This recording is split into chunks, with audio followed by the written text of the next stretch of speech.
যারা খারাপ মানুষ, যারা হিজবুশ শয়তান, শয়তানের দলভুক্ত, আল্লাহ তাআলা ওই সকল বান্দাদেরও কিছু বৈশিষ্ট্য কোরআনের মধ্যে বর্ণনা করেছেন। যারা ভালো মানুষ, যারা আসহাবুল ইয়ামিন, যারা হিজবুল্লাহ, তাদের বৈশিষ্ট্য আল্লাহ তাআলা বর্ণনা করেছেন।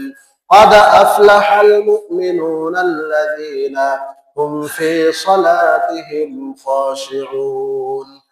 আল্লাহ তাআলা বলেন قد أفلح المؤمنون, মুমিনরা সফল কাম হয়েছে, الذين هم في صلاتهم خاشعون। মুমিনদের কিছু বৈশিষ্ট্য, ভালো মানুষদের কিছু বৈশিষ্ট্য আল্লাহ তাআলা সূরাতুল মুমিনুন 18তম পারার প্রথম পৃষ্ঠা, সূরাতুল মুমিনুনের প্রথমে আল্লাহ তাআলা ভালো মানুষ যারা আসহাবুল ইয়ামিন, যারা হিজবুল্লাহ, যারা তাদের কিছু বৈশিষ্ট্য আল্লাহ তাআলা বর্ণনা করেছেন।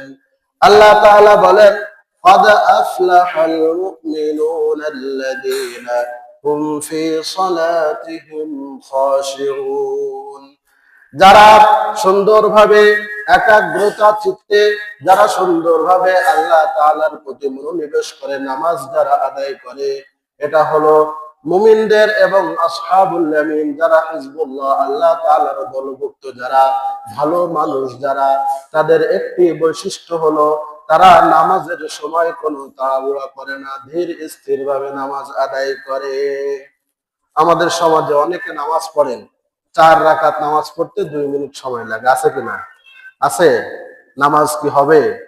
নামাজের আরকান আহকাম এগুলা যদি ঠিক মতো আদায় না হয়, তাহলে ওই নামাজ কি আল্লাহ তাআলার দরবারে কবুল হবে? হবে না। এই জন্য ধীর স্থিরতার সাথে, ব্যস্ততা, আমি আপনি কাকে দেখাচ্ছি? এই দুনিয়ায় মানুষ ছুটতেছে, কিন্তু এই ব্যস্ততার কোনো শেষ নেই। আল্লাহ তাআলার সামনে যদি আমি আপনি ব্যস্ততা দেখাই, আল্লাহ তাআলা আমাকে আপনাকে এই দুনিয়া থেকে নিতে 1 সেকেন্ডও সময় লাগবে? লাগবে? লাগবে না। এই জন্য আল্লাহ তাআলা আমাকে আপনাকে ব্যস্ততা দেখাতে নিষেধ করেছেন। কোরআনে কারীমে যে সকল জায়গায় নামাজ আদায়ের কথা আছে, সব জায়গায় আল্লাহ তাআলা কানিতিন, খাশিঈন এই শব্দ ব্যবহার করেছেন, যারা ভীত সন্ত্রস্ত হয়ে আল্লাহ তাআলার সামনে দণ্ডায়মান হয় বিনয়ের সঙ্গে। তো এই জন্য আমাদের নামাজ পড়তে হবে ধীর স্থিরতার সঙ্গে। আল্লাযীনা হুম ফি সালাতিহিম খাশিউন ওয়াল্লাযীনা হুম আনিল লাগwi মু'রিদুন। দ্বিতীয় যে বৈশিষ্ট্য ভালো মানুষদের আল্লাহ তাআলা, মুমিনদের যে বৈশিষ্ট্য আল্লাহ তাআলা বর্ণনা করেছেন, দ্বিতীয় বৈশিষ্ট্য হলো ওয়াল্লাযীনা হুম আনিল লাগwi মু'রিদুন। তারা অনর্থক কাজ থেকে নিজেদেরকে বিরত থাকে, অনর্থক কোনো কাজ করে না। ঘন্টার পর ঘন্টা চায়ের দোকানে বসে অনর্থক আলাপে তারা লিপ্ত হয় না। তাদের প্রত্যেকটা কাজের পিছনে কোনো না কোনো কারণ থাকে, হয়তো আখিরাতের উপকার থাকে, না হলে জনকল্যাণ থাকে, দুনিয়াবি কোনো উপকার থাকে। দুনিয়া এবং আখিরাতের কোথাও কোনো উপকার নাই এমন অনর্থক কাজ ওই সকল ভালো মানুষরা করে না। আমরা কি করব? অনর্থক কোনো কাজ করা যাবে না। হয় সেই কাজের মাধ্যমে আমার দুনিয়াবি কোনো উপকার হতে হবে, হয়তো আমার উপকার হতে হবে, না হলে আমার অপর কোনো ভাইয়ের উপকার হতে হবে, অথবা আমার আখিরাতের কোনো পাথেয় হবে। এমন কোনো কাজ, অর্থবোধক কোনো কাজ আমার আপনার করার জন্য নির্দেশ দিয়েছেন কে? আল্লাহ। আল্লাহ তাআলা তৃতীয় আয়াতে বলেন ওয়াল্লাযীনা হুম লিয-যাকাতি ফাঈলুন। যারা যাকাত ঠিকমতো আদায় করবে, অর্থাৎ সম্পদের মধ্যে ওয়াফি আমওয়ালিহিম হাক্কুল লিস-সাইল ওয়াল মাহরুম, অর্থাৎ গরীব মিসকিন অভাবগ্রস্তদের জন্য আল্লাহ তাআলা ধনীদের সম্পদের মধ্যে যে নির্দিষ্ট পরিমাণ শতকরা 2.5 টাকা যাকাত দেওয়ার কথা বলেছেন, এই সম্পদের থেকে যারা যাকাত ঠিকমতো আদায় করবে, আল্লাহ তাআলা অভাবগ্রস্তদের জন্য তার সম্পদের মধ্যে থেকে যে অংশটা নির্বাচন করেছেন, এই সম্পদ থেকে ওই 2.5 টাকা হারে যে যাকাত দিবে, ভালো মানুষদের তৃতীয় বৈশিষ্ট্য হিসেবে আল্লাহ তাআলা উল্লেখ করেছেন আল্লাযীনা হুম ফি সালাতিহিম খাশিউন ওয়াল্লাযীনা হুম আনিল লাগwi মু'রিদুন ওয়াল্লাযীনা হুম লিয-যাকাতি ফাঈলুন। চতুর্থ যে বৈশিষ্ট্য আল্লাহ তাআলা বলেন ওয়াল্লাযীনা হুম লিফুরুজিহিম হাফিযুন। অর্থাৎ চতুর্থ বৈশিষ্ট্য মুমিনদের, ভালো মানুষদের, হিজবুল্লাহ আল্লাহ তাআলার দলভুক্ত যারা, তাদের চতুর্থ যে বৈশিষ্ট্য আল্লাহ তাআলা বলেছেন, তারা তাদের লজ্জা স্থানকে হেফাজত করে। দুনিয়ায় দুই ধরনের কাজ আল্লাহ তাআলা আমার আপনার জন্য উন্মুক্ত করে দিয়েছেন, একটা হলো ভালো কাজ আর একটা হলো মন্দ কাজ। যারা জেনা ব্যভিচার থেকে নিজেদের লজ্জা স্থানকে যারা হেফাজত করবে, এই সকল মুমিনদেরকে আল্লাহ তাআলা তাদের বৈশিষ্ট্য হিসেবে সূরাতুল মুমিনুনের ৫ম আয়াতে আল্লাহ তাআলা এই চতুর্থ বৈশিষ্ট্য উল্লেখ করেছেন, ওয়াল্লাযীনা হুম লিফুরুজিহিম হাফিযুন। আল্লাহ রাসূল হাদিস শরীফে বলেন, মান আযমানানি মা বাইনা খাদ্দাইহি ওয়া মা বাইনা ফাখিদাইহি আযমানু লাহুল জান্নাহ। যে ব্যক্তি দুইটা জিনিসের গ্যারান্টি আমার কাছে দিতে পারবে, আমি রাসূল তার জান্নাতের জিম্মাদার হয়ে গেলাম। সুবহানাল্লাহ। একটা হলো মা বাইনা ফাখিদাইহি, দুই রানের মধ্যবর্তী স্থানের যে লজ্জা স্থান রয়েছে, ওয়া মা বাইনা খাদ্দাইহি, দুই চোয়ালের মধ্যবর্তী যে গোশতের টুকরা অর্থাৎ জিহ্বা, এই দুইটা জিনিসের হেফাজত যে ব্যক্তি করবে, ওই ব্যক্তির জন্য আল্লাহ তাআলা তার রাসূলের মাধ্যমে জান্নাতের জিম্মাদার হয়েছেন। সুবহানাল্লাহ। তো এই দুইটা জিনিসের হেফাজত, রাসূলের প্রত্যেকটা কথার কত মিনিং, যে তিনি মাত্র দুইটা জিনিসের কথা বলেছেন। অনেক মানুষ আছে সারাদিন বক বক করতে থাকে, আছে না? যদি অল্প কথা বলে বেশি অর্থ বোঝায়, তাহলে ওটা হলো সর্বোত্তম কথা। রাসূল অল্প কথা বলতেন, কিন্তু প্রত্যেকটা কথার কি ছিল? অর্থ ছিল, ঠিক কিনা? আল্লাহ রাসূল মাত্র দুইটা জিনিসের কথা বলেছেন, অর্থাৎ লজ্জা স্থান এবং জিহ্বা, এই দুইটা জিনিসকে যদি কোনো ব্যক্তি হেফাজত করতে পারে, তাহলে ওই ব্যক্তির জান্নাতের জিম্মাদার হয়ে যাবেন কে? আল্লাহ তাআলা ওই ব্যক্তির জান্নাতের জিম্মাদার হয়ে যাবেন। তো আমরা এতক্ষণ জানলাম যে ভালো মানুষ যারা, যারা আল্লাহ তাআলার দলভুক্ত, তাদের পথ কোনটা এবং তারা কি কি কাজ করে, এটা আল্লাহ তাআলা কোরআনেও বলেছেন, রাসূলকে কারীম সাল্লাল্লাহু আলাইহি ওয়াসাল্লাম হাদিস শরীফের মধ্যে ইরশাদ করেছেন। আর আরেকটা পথ আল্লাহ তাআলা কোরআনে কারীমের মধ্যে বর্ণনা করেছেন, ফারিকুন ফিল জান্নাতি ওয়া ফারিকুন ফিস সাঈর। কিয়ামতের দিন দুই শ্রেণীর ব্যক্তি, এক শ্রেণীর ব্যক্তি হলো জান্নাতের অধিবাসী, আর এক শ্রেণীর ব্যক্তি হলো জাহান্নামের অধিবাসী। একটা হলো বামপন্থী আর একটা হলো ডানপন্থী। একটা হলো আল্লাহ তাআলার দল আর আরেকটা হলো শয়তানের দল। শয়তানের দল যারা করে, তাদের বৈশিষ্ট্য কি হবে? আল্লাহ তাআলা সূরাতুল নিসার 94 নম্বর আয়াতে আল্লাহ তাআলা ইরশাদ করেছেন, ওয়া মান ইয়াকতুল মুমিনান মুতাআম্মিদান ফাজাযাউহু জাহান্নাম। তাদের একটা বৈশিষ্ট্য হবে, তারা অন্যায়ভাবে হত্যাকাণ্ড ঘটাবে, মানুষের জান মালের ক্ষতি করবে। ওই ব্যক্তিকে আল্লাহ তাআলা বলেছেন সে জাহান্নামের অধিকারী। আল্লাহ তাআলা এখানে মাঝখানে কোনো শব্দ ব্যবহার করেন নাই। ওয়া মান ইয়াকতুল মুমিনান মুতাআম্মিদা, যে ব্যক্তি ইচ্ছাকৃতভাবে কোনো মুসলমানের হত্যাকারী হয়ে মুসলমানের রক্তে যে ব্যক্তির হাত রঞ্জিত হবে, আল্লাহ তাআলা বলেন ফাজাযাউহু জাহান্নাম, ওই ব্যক্তিকে আমি জাহান্নামের অধিবাসী হিসেবে নিব। ওই ব্যক্তি শুধু জাহান্নামে ১-২ দিন থাকবে না, খালিদান ফিহা আবাদা, আল্লাহ তাআলা বলেন চিরস্থায়ী ভাবে ওই ব্যক্তিকে আমি জাহান্নামে মারবো। কোথায়? ওই ব্যক্তিকে আল্লাহ তাআলা জাহান্নামের অধিবাসী করবেন। গাদিবাল্লাহু আলাইহিম ওয়া লাআনাহুম ওয়া আ'আদ্দা লাহুম জাহান্নাম ওয়া সাআত মাসীরা। আল্লাহ তাআলা ওই সকল ব্যক্তির উপরে স্থায়ীভাবে লানত করবেন, গজব দিবেন, গজব নাযিল করবেন, তার রাগ এবং ক্রোধের বহিঃপ্রকাশ তাদের ক্ষেত্রে ঘটবে, আর ওই ব্যক্তিকে আল্লাহ তাআলা চিরস্থায়ী জাহান্নামে পাঠিয়ে দিবেন। চিল্লায়ে বলেন নাউযুবিল্লাহ। আল্লাহ তাআলা আমাদের সকলকে এই শয়তানের পথ থেকে হেফাজত করুন। এই হত্যাকাণ্ড মানুষ কেন ঘটায়?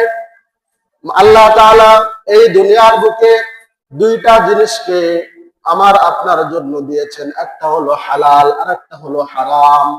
হালাল যে সকল বস্তু আমরা ভক্ষণ করি, খাবারের মধ্যেও যেভাবে হালাল হারাম রয়েছে, অনুরূপ ভাবে ইনকাম সোর্সের মধ্যেও হালাল হারাম রয়েছে। যেভাবে আমরা যে সকল খাবার ভক্ষণ করে তার মধ্যে যেভাবে শুকর খাওয়া, এটা আমার আপনার জন্য কিয়ামত পর্যন্ত আল্লাহ তাআলা হারাম করে দিয়েছেন। আর আমার আপনার জন্য যে সকল বস্তু হালাল করেছেন, যেমন চতুষ্পদ প্রাণীর মধ্যে উট খাওয়া, দুম্বা খাওয়া, গরু ছাগল, এগুলো আমার আপনার জন্য হালাল করেছেন। অনুরূপ ভাবে ইনকাম সোর্সের মধ্য থেকে কিছু ইনকাম সোর্সকে আমার আপনার জন্য হালাল করেছেন। যেমন আমি আপনি যদি ব্যবসা করি, ব্যবসাকে আল্লাহ তাআলা কিয়ামত পর্যন্ত আহাল্লাল্লাহুল বাইআ ওয়া হারামার রিবা, হালাল করেছেন ব্যবসাকে।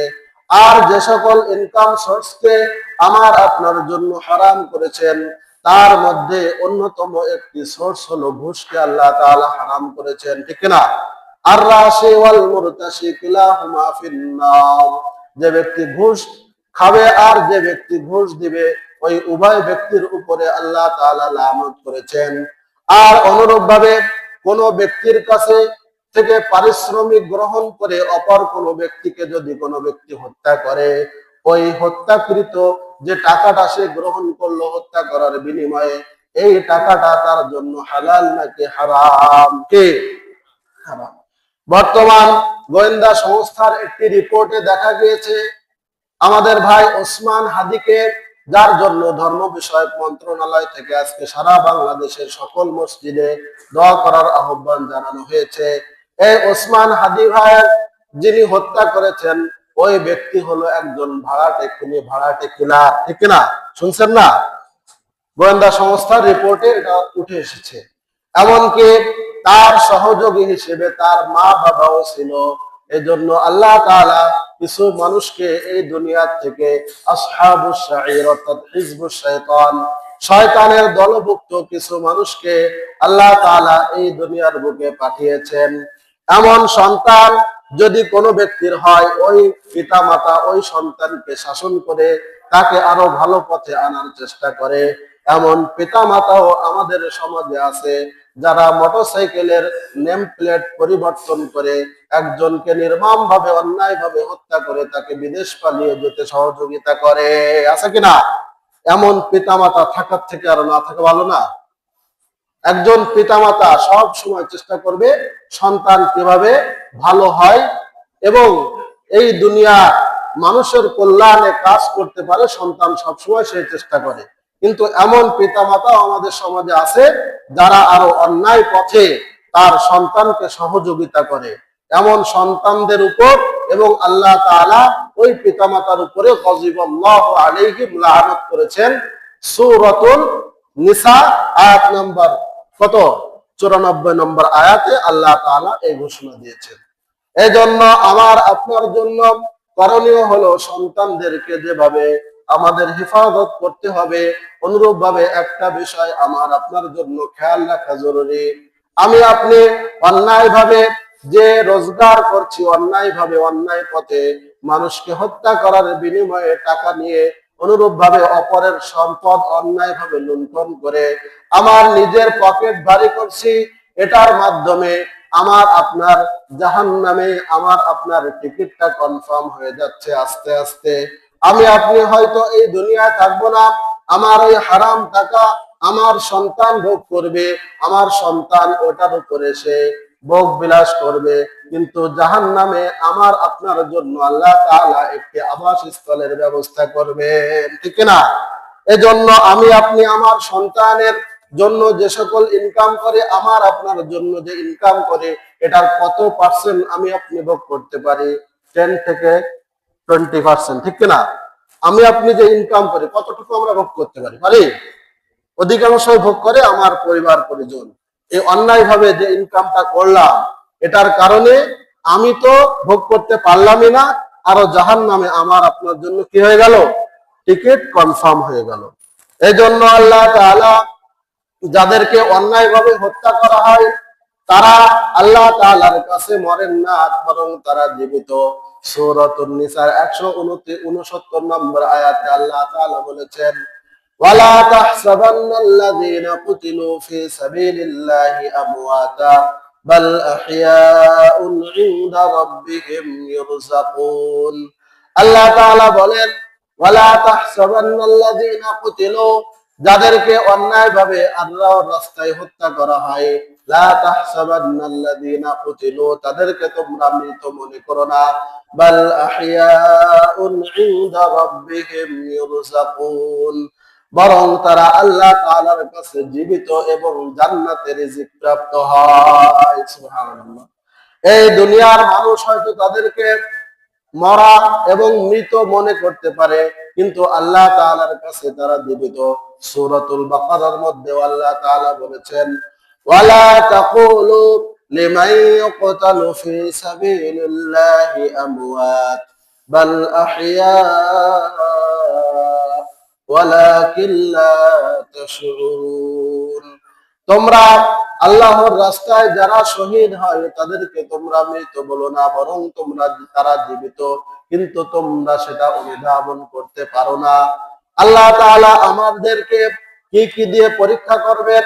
ওয়ালানাবলুওয়ান্নাকুম বিশাইইম মিনাল খাউফি ওয়াল জু'i ওয়া নাকসিম মিনাল আমওয়ালি ওয়াল আনফুসি ওয়াস সামারাত ওয়া বাশশিরিস সাবিরিন।